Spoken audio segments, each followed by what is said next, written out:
I want to get into the Campaign for Liberty. I want to get into the big rally coming up. The tickets are selling out fast. Some of the great people that are going to be there, like Jesse Ventura and others, who, by the way, I talked to this morning about an event we're doing. I'll tell you about later, listeners.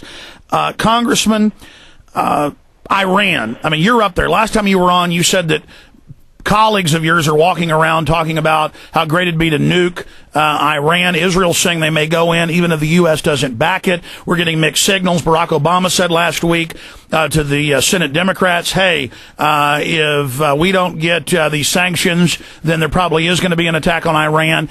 What is the best intel you've got? Are they planning to hit Iran, and when? Well, I don't know of any precise plans, but I know that the neoconservatives are still in charge in Washington, although every once in a while you'll hear Condoleezza Rice say something and say, oh, maybe she represents the moderates. But at the same time, she says something like, let's talk to them for a day. The next day she said, but remember, nothing is taken off the table. So the influence is still there that wants it to happen, but I don't. They probably themselves don't have a day set to do it. They're waiting for an opportunity, and something will come along. Now, whether it happens in the next month or two is still unknown. But the one thing the American people have to realize is just because on occasion they hear Obama say something that's less aggressive and he wants to maybe bring some troops out of Iraq, you have to remember he's the one that even beat John McCain in saying we need more troops in Afghanistan, and he has never backed away from even a nuclear first strike on Iran because he won't take anything off the table either. Congressman, we've only got a few minutes left with you. Specifically, you've warned several times on the House floor and on this radio show about provocations, Gulf of Tonkin-style events that almost happened a few months ago in the Strait of Hormuz with the Iranian boats and the fake radio transmission. Cy Hirsch reported 2 months ago that the White House, quote, wants a provocation. He got that from inside sources in White House meetings.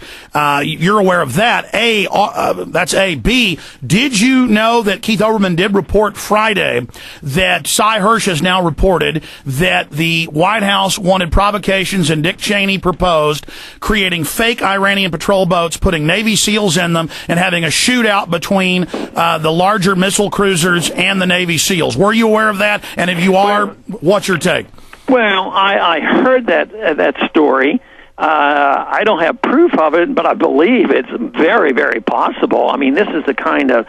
Didn't Cheney do something early on about using a UN symbol and hitting it and then blaming it on the Iranians? So White House they're memo. capable of doing anything.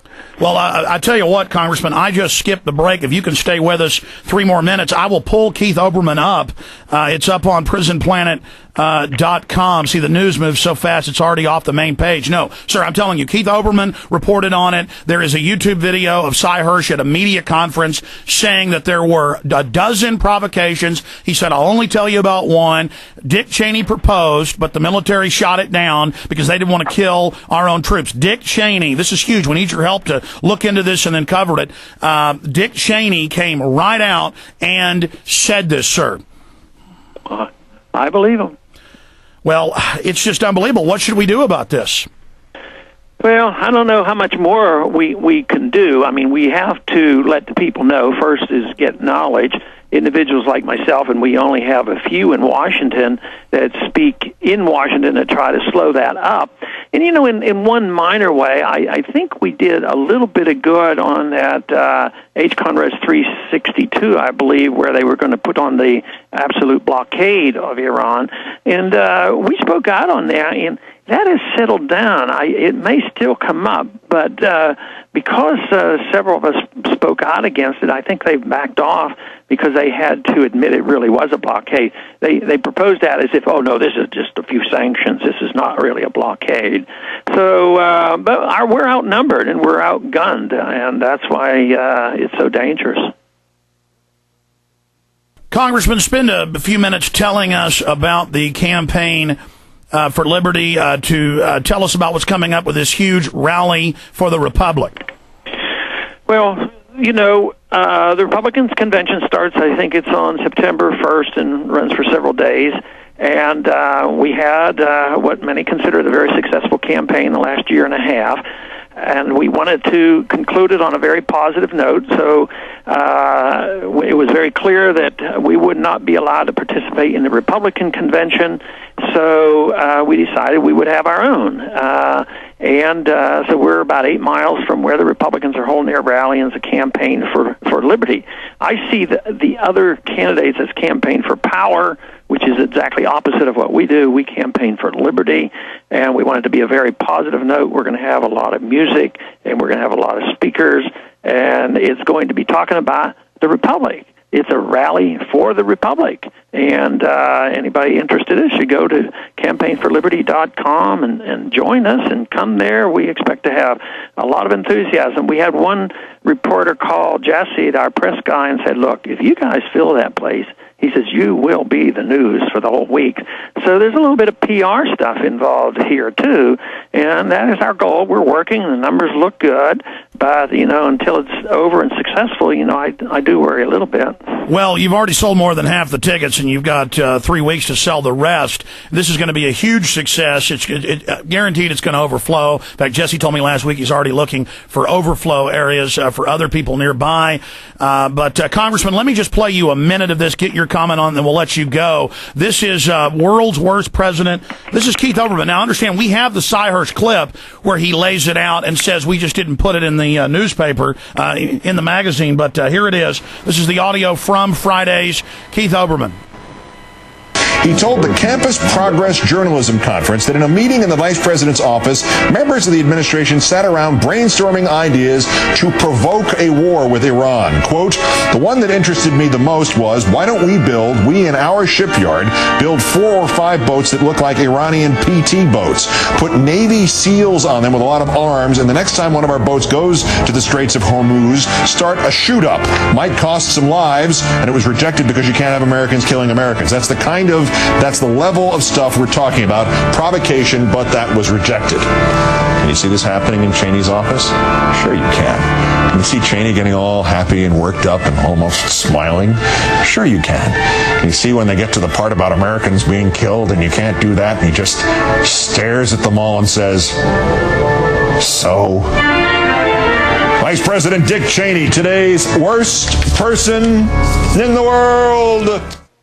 Congressman, to me, this is a huge deal because in the actual clip that I'll email your staff, this is at a major journalism conference in front of hundreds of people and journalists. He says there were 11 other staged events they planned. Then we have the White House memo where they wanted to fly the U.S. planes painted up like the UN logo to get them shot down. This is a big deal, and we need to make sure there's an investigation. We need to know those other 11 targets. Can you comment on this? Well, the sad part is that a lot of people won't be surprised. I imagine you weren't totally surprised. I mean, no, sir. And that's the really sad part about it. But it is tragic. It's sad, and we have to do our very best. And this exposure is great. I think this is fine. Let the people know what's going on, and maybe they'll wake up when it happens. But I'm afraid to death. All it has to do is have one of our ships hit and a bunch of Americans killed, and 1 or 2 news stations it was the Iranians. The country's going to be ready to go to war. I mean, that'd be even willing to call a draft to say, well, we have to go. We have to save Israel. We have to go and march in. So we need a draft, and that's the worst part that I fear. I guess we have to keep doing what we can do to expose the truth. Congressman, you don't toot your own horn, but in closing, it was almost 2 years ago. I know it was in early 2007. I know you gave speeches similar to this even before that, saying, I'm afraid they're going to stage a Gulf of Tonkin in the Strait of Hormuz.